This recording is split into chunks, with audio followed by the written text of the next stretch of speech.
But let me quickly go over to Akure, the Ondo State capital now, to talk to our correspondent Tamilore Akinkolie, who is standing by to bring us up to date with what is happening. Tamilore, thank you very much for joining us. Now, tell me, what exactly is the situation at the moment? How is the exercise going?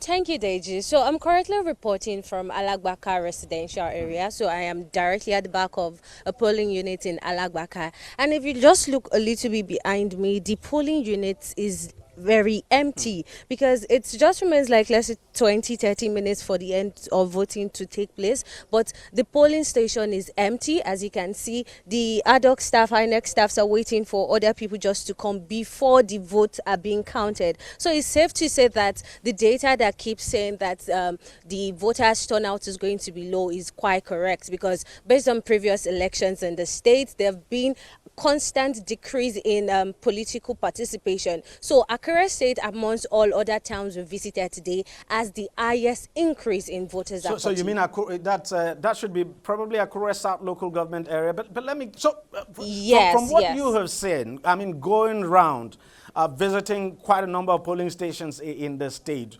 what would you say? I know you've just told us that turnout at this polling unit is really bad, but what is generally now, what would you say the turnout has been like from what you have seen? Is it the same thing as what we're seeing in this polling unit now?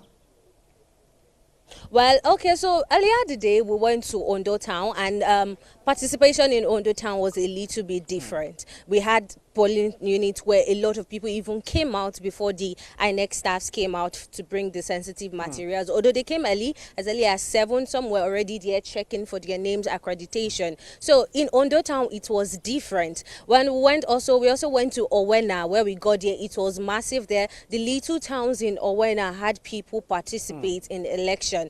Idonretu was also the same. It's just different in Akure. Akure just seems, which is also the capital. Someone would expect that based on the fact that it is the capital, it will have massive participation of voters, but it's quite different here in Akure. So turnout in Akure, that's both north and south, because I know there are 2 local government areas now. Everywhere in Akure. It's just one particular polling unit in Akure, that's the St. Stephen's Anglican, that had a massive turnout of people, and that was also the polling unit where the DSS arrested a man for vote buying. So it was only that particular polling units in Akure that had massive turnout, as at 2 o'clock there were still people coming in to vote in that particular polling unit. But other parts of Akure before 2, they were already done, and the place was very empty. Have you been talking to the voters, the residents especially, why the turnout is low? Yes. Why are they not coming out to vote? Yes, okay, so according to people in Idonre, they believe that based on the fact that the economy is bad, that they see no reason to vote, as their votes will not count. So most of them are judging the fact that they are not coming for this election to participate because their votes will not count. It doesn't make any difference. So it's safe to say that these people are not outside voting based on how the economy is currently. Now tell us, in terms of incidents, have there been any major incident at all? You just talked about a man who was arrested for vote buying. We saw that. We saw the image of that. But other than that, has there been any major incident at all, whether security incident or otherwise, across the state?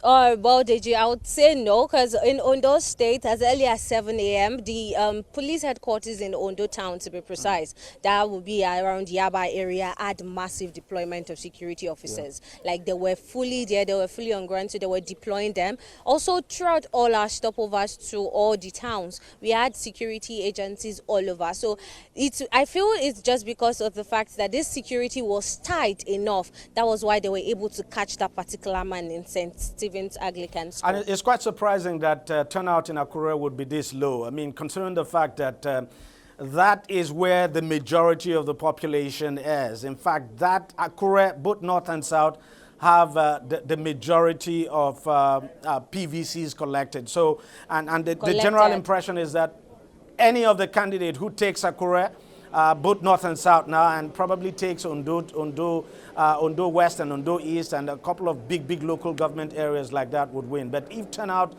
in Akure is low, then there is a problem. But let me quickly ask you this. INEC performance so far, what has it been like? Well, contrary to the belief that INEC officials will come late to their polling unit, it's different here. So in Ondo Town, be as early as 7:15 a.m., a particular ward in Ondo Town had the INEC officials on ground. They were just waiting for the voting to begin, which they said was going to begin by 8:30. So by 7:15 a.m., INEC officials were on ground in Ondo Town. So people were already doing the accreditation services before the voting began. So it's safe to say that INEC officials did very well this time, just to dispute the fact that they wouldn't perform well like every other elections that have been going on in the country, DG. So when is voting expected to end, going by the rules?